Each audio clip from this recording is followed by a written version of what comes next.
serving the fiends. Up at the top and you been down beneath. TFF squad, but you know we elite. Check out the smile, got gold in my teeth. Chill with your bitch, and we know she a freak. Roll up a wood and that shit got me geeked. Run up a bag like every damn week. Hop in a foreign, the coupe got 2 seats. Posting the block, I've been serving the fiends. Welcome everybody. We got a very special guest, Bcuube here.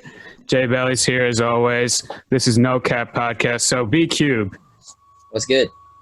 where'd that name come from? How did it come about? Bro, that name came from my fucking friends in like middle school or high school. I don't know like what happened. My name's Bryce. So they just started calling me different things that rhymed with like Ice Cube, Bryce Cube, and then they just started calling me Bcuube all the time. So I was like, shit, that's already what I get called, so I might as well just make that my rap name because mad unique and like. Yeah, it is unique. Yeah. Well, why'd you add 2 U's to that? 1 U was taken on Instagram.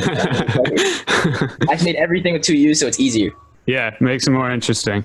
Yeah. So TFF Entertainment. So what does that stand for? TFF, well, our whole image like that I go on is like frozen shit and icy shit. I got the ice cube right here. Yeah. We got the ice right here. Yeah. So like TFF is the frozen family because also we're from New England. It's cold as hell out here in the winter. So Yeah. that'd be a good name. So it's a group of like just tons of influencers. We have artists, producers, clothing companies like Unearth right here. You guys heard of Unearth from my shit? Nah. Oh, you guys have to look them up. But yeah. So we got mad people in there. We have like 4 producers, 4 artists. We got YouTubers, streamers, like this shit. Yeah, we're just trying to build up a little squad of people that can take over everything on social media. Yeah, that's cool, man. So TFF, where, like you and TFF, where would you want to be in 5 or 10 years? Like, where do you see yourselves down the road? We want to be big in the industry, and we low-key are thinking about once we get the opportunity and the chance to, we're going to turn TFF into like a record label where we can take artists under our wing and make them big. So you're from Worcester. We met you in Worcester at the Danny Duncan thing. That was funny as hell. Yeah, that's pretty crazy. Quite the coincidence. But what is how has growing up in Worcester like impacted your music and stuff like that? So yeah, I live like 30 minutes outside of Worcester, but I go there all the time, and like just being around there, like I don't know. As I was growing up, at first I started listening to like just like rock music and shit. Like I play guitar. In my corner right over here, I have like 5 guitars. I'm like, that's what I started out with. But as I started getting like older, I started hanging out with different people. I started listening to rap music, and then I used to go to skate park all the time. And then we would just all just bump mad rap music, like Denzel Curry, Suicide Boys, Puya, and all that type of shit. And then as I started listening to that more and more, I just realized like, well, I'm already good at like guitar and stuff. Why not try to make rap music? Because if I'm talented with music in one way, maybe it'll work the other. So I just tried it, and then since like 2018, I've been doing this, and just like it's been working out so far. So that's good. Yeah. So do you just mentioned some of your artists? What do you think the biggest influence that you've taken? Like I know in your Spotify bio you talk about Comethazine, Smoke Prep. How have they influenced what you make? When I started getting like, so I was into rap music, and then I got out of it for a few years and just got back into like grunge and rock music. But then a few years ago, I just started getting back into it again. And what really got me back into it was like when South Florida started popping off with like Smoke Purp, Lil Pump, like Ski Mask X and all of them. And then as I started listening to them more and more, I heard Comethazine, and those type of styles are just like my favorite. I love like that hard, dark trap shit. So I just kept on going on with that. And then you guys saw how I just dropped a song with Sad Frosty. He's another one of my big influences because I like that style too. So I just try to like take my influences from like hard shit and blend it all together. And like, I don't try to copy anyone. I just try to take mad influence from them and turn it into my, but use like the same type of beats and like do my own touch on type shit. Yeah. So like you said you played guitar. Do you think that influences any type of how you make music or? Yeah, because I learned how to do it, and I used to take mad lessons. I played it for years, and I was like in bands and all sorts of stuff like that. I'm like, I kind of feel like it helps me understand what notes will sound good together. Like the producers in TFF, I'll FaceTime them while they're making beats, and they'll be in the middle of making a melody or like something, and I'll just be like, yo, if you use this note, it would sound better, or like this and that. And I feel like it helps me understand like the structure of music and what would sound like cleaner. Like So you've worked with Saget Beats in the past. Yeah, I have so many beats from him. I have. Yeah. I'm not gonna lie, in my phone, I probably have like 300 or 400 beats that I haven't used yet from like tons of people. They're just sitting there in my notes or in my files. Yeah. So you get a beat. How does it go from picking a beat to releasing the song? What's your process? One thing is when people send me beats and I want to work with them, I don't like to force it. Like if I get a beat and they want me to get on it, I don't want to sit there and just force myself to if I don't want to. So what I do is when I get a beat pack, I listen to all of them. And then when I listen to the one that kind of speaks to me the most at the moment and makes me start thinking of lyrics in my head already, then I'm just like, all right, this is good. Let's do this. And then I just come up with something for it and then decide from there. And my studio's out in Lowell now. It was out in Waltham near Boston, but like, yeah, normally I'll find a few beats like a day or two in advance and just get stuff prepared, and then I'll just go right in the studio and just see what I can do. And how do your beats like impact, like do you choose a beat based on your style, or do you like getting into new styles and creating something unique?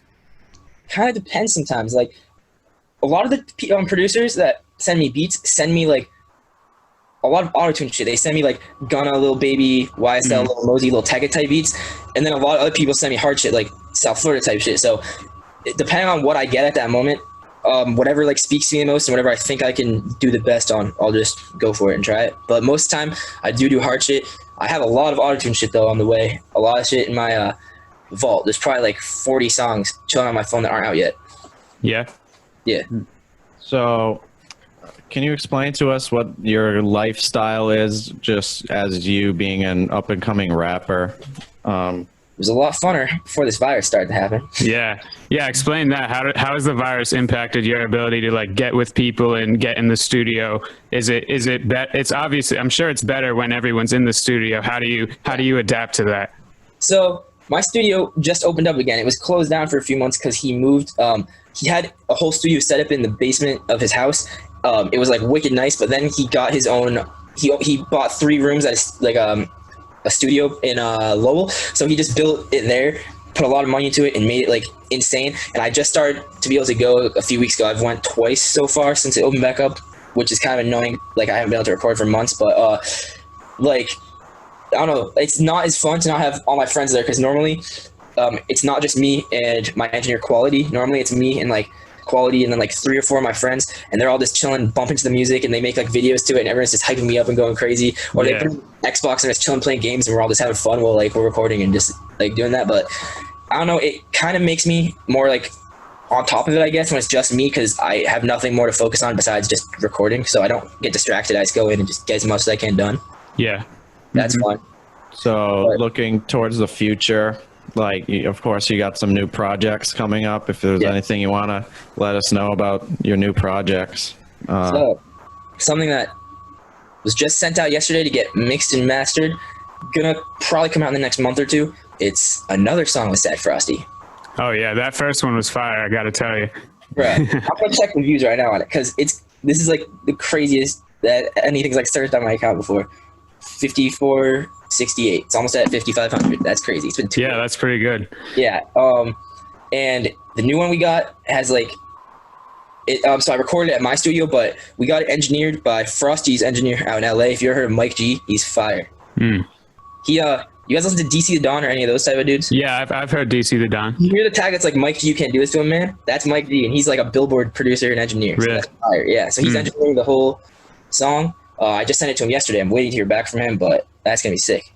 That's good. Yeah. So, do you think being a rapper changes the way people perceive you or the way people think of you? Yeah. One thing about that that's kind of annoying is I didn't start doing this until I graduated from high school. So a lot of people from my area, after we got out of high school, they started to at first not take me seriously or think it was just a joke. But I feel like a lot of people, like, like a lot of people just think they can be a rapper, so they try to do it. I'm not trying to like bash anyone, but so many kids just think they can do it, even though they have no fucking talent towards it at all.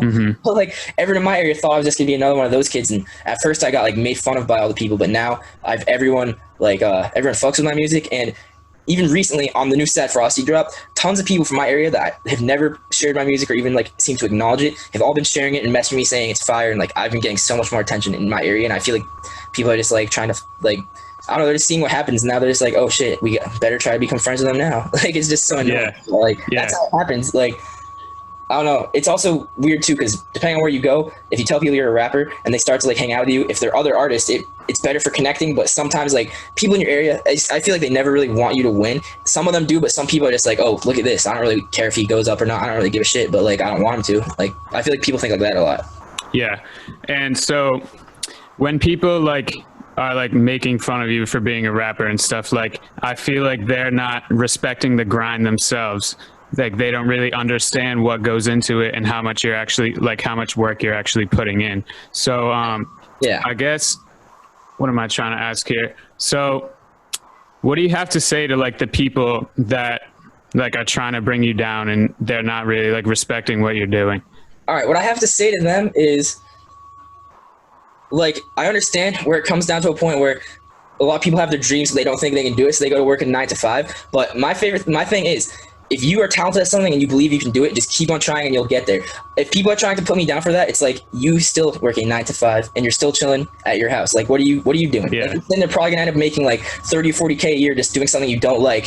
And like, I'm out here just trying to follow my dreams and having fun. I spent like 15K on this rap shit in the past couple years. I don't care. I'd rather do that and just see what happens and keep working at it than just work a normal ass job. Even you guys with this podcast, like, yeah, that's just fire. I feel like a lot of people like just hate on people when they try to do stuff in like influence category or like an entertainment aspect. Like it's just stupid because like we're going for our dreams and we can make it happen because not a lot of people have done it out here, but we're like getting there. We have like Ep3 from Nashville, so that's cool and junker. And then we got like Bcuube and Cousin Sis and a few artists from around Boston. Besides that, there's literally nothing. So we need to like just we can do it. There's a lot of like ways we do it, and like I take up people try to like doubt it and like make fun of it when they're just not doing anything themselves. Mm-hmm.